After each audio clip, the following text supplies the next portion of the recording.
इधर छत्तीसगढ़ में विधानसभा में जोरदार हंगामा हुआ। विपक्ष के सभी विधायक निलंबित। लगातार दूसरे दिन यह हुआ कि विपक्ष के विधायक निलंबित किए गए। विपक्ष ने दरअसल जोरदार नारेबाजी की। वेल में आकर ये नारेबाजी करने लगे।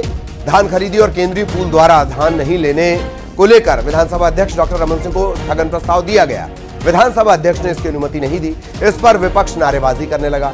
सभी विधायक विरोध करते करते वेल तक पहुंच गए। जोरदार हंगामे के चलते 29 विधायकों को निलंबित कर दिया गया।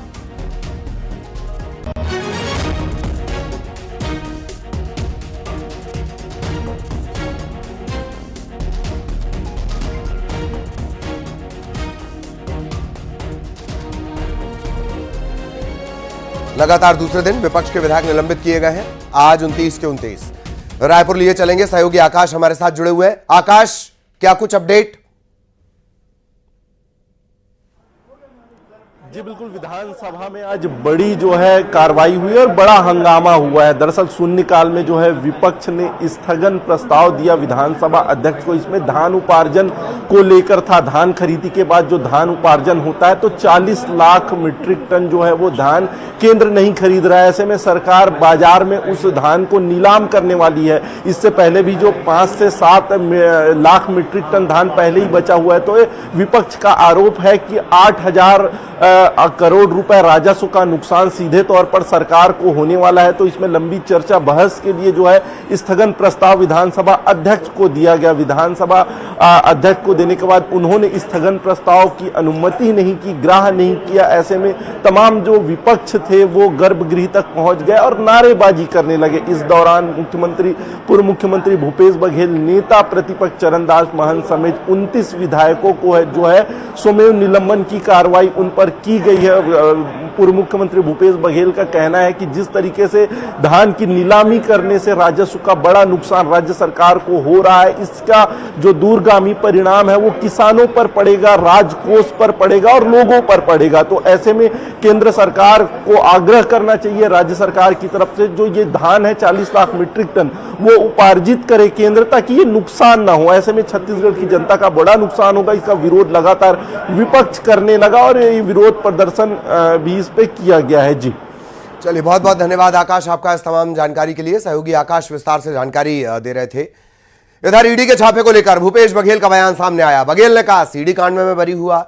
जब मैं चुनाव को लेकर दूसरे राज्य गया तब मेरे यहां छापा पड़ा है। 5 साल में सिर्फ जांच के नाम पर बदनाम करना चाहते हैं।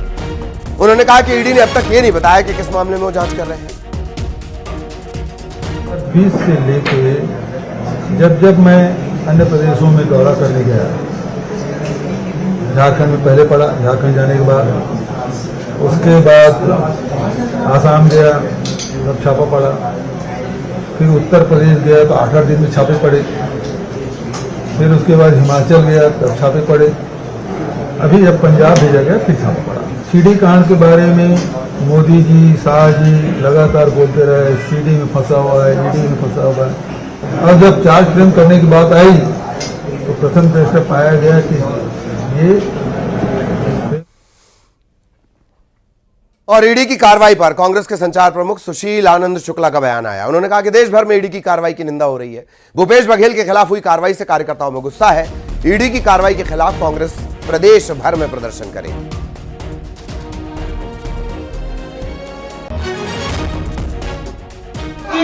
ईडी की छापेमारी की गई, उससे पूरा प्रदेश कांग्रेस का एक एक कार्यकर्ता आंदोलित है, छत्तीसगढ़ की जनता आंदोलित है। देश भर में ईडी की इस कार्रवाई के खिलाफ भारतीय जनता पार्टी की निंदा हो रही है। कांग्रेस पार्टी ने, पीसीसी अध्यक्ष दीपक वैद्य जी ने यह निर्णय लिया है कि आज छत्तीसगढ़ के सभी जिलों में ईडी के खिलाफ विरोध प्रदर्शन किया जाएगा। शराब घोटाले की जांच कर रही ईडी की टीम पर कल हमला हुआ। ईडी ने इस हमले को लेकर पुरानी भिलाई थाने में 25 कांग्रेसियों के खिलाफ एफआईआर दर्ज कराई है। आरोप है कि कार्यकर्ताओं ने ईडी की गाड़ी को रोकने की कोशिश की, टीम पर हमला किया। जब टीम भूपेश बघेल के घर पर रेड खत्म कर लौट रही थी तब भिलाई में कांग्रेस कार्यकर्ताओं ने उनकी गाड़ी को घेरा पथराव कर दिया। इस मामले में ईडी के डेप्यूटी डायरेक्टर लेवल के अधिकारी की गाड़ी का शीशा टूट गया।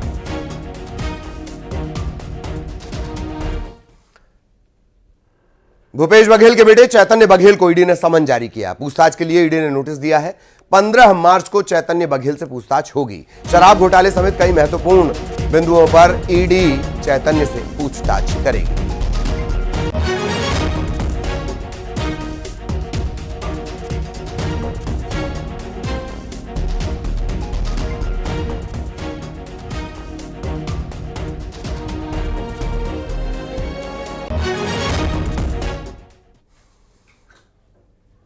इधर रायपुर में पुराने नगर निगम कैंपस में आग लग गई। दरअसल यहां पर कबाड़ और कचरा इकट्ठा था, इसमें आग लगी और देखते ही देखते फैलती चली गई। तत्काल दमकल को इत्तला दी गई। दमकल की टीम मौके पर पहुंची, फायर ब्रिगेड की टीम मौके पर पहुंची और आग पर काबू पाया जा सका। जयस्तंभ चौक के पास ये पूरी घटना सामने आई।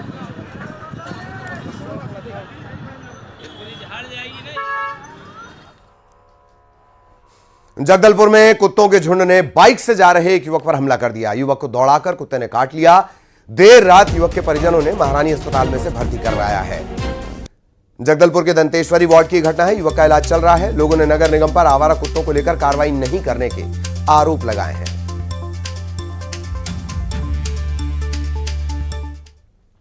इधर दुर्ग में एक घर में भीषण आग लग गई। घर में रखा लाखों का सामान जलकर खाक हो गया। एक कार, 4 एसी, 5 बाइक इस आग में खाक हो गए। फायर ब्रिगेड ने घर में रखे 7 सिलेंडरों को फटने से बचा लिया, यानी ब्लास्ट से पहले ही इन्हें निकाल लिया गया। शुरुआती जानकारी में शॉर्ट सर्किट के चलते आग लगने की आशंका जताई जा रही है। पद्मनाभपुर थाना इलाके का यह पूरा घटनाक्रम। जशपुर में बस में सवारी बैठाने को लेकर विवाद हो गया। बस कंडक्टर ने दूसरे कंडक्टर का सिर फोड़ दिया। सवारी बैठाने को लेकर यह पूरा विवाद हुआ। विवाद बढ़ता चला गया। लोहे की रॉड मारकर एक कंडक्टर ने दूसरे का सिर फोड़ दिया। मारपीट का वीडियो वायरल है। नारायणपुर थाना इलाके में वारदात हुई।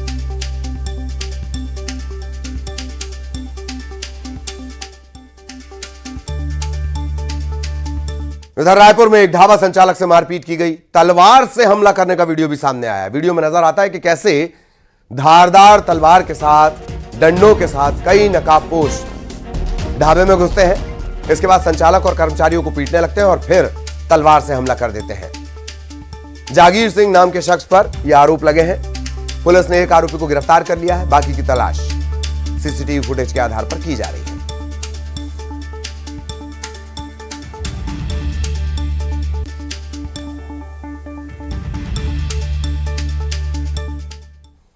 अंबिकापुर में ट्रक ने 6 साल के बच्चे को कुचल दिया। मासूम की मौके पर मौत हो गई। घर के पास सड़क के किनारे यह मासूम खेल रहा था और हादसे का शिकार हो गया। माता पिता के साथ नानी के घर यह मासूम गया था।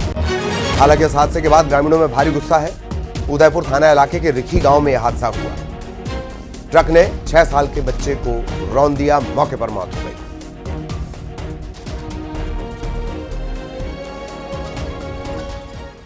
खबर कवर्धा से गंभीर लापरवाही की तस्वीरें सामने आई हैं। मालवाहक गाड़ियों में यात्रियों को भरकर ले जाया जा रहा है, लेकिन प्रशासन इस तरफ कोई ध्यान नहीं दे रहा। गंभीर घटनाओं के बाद भी सबक नहीं लिया जा रहा। यातायात विभाग कोई कदम उठाता नहीं दिखता।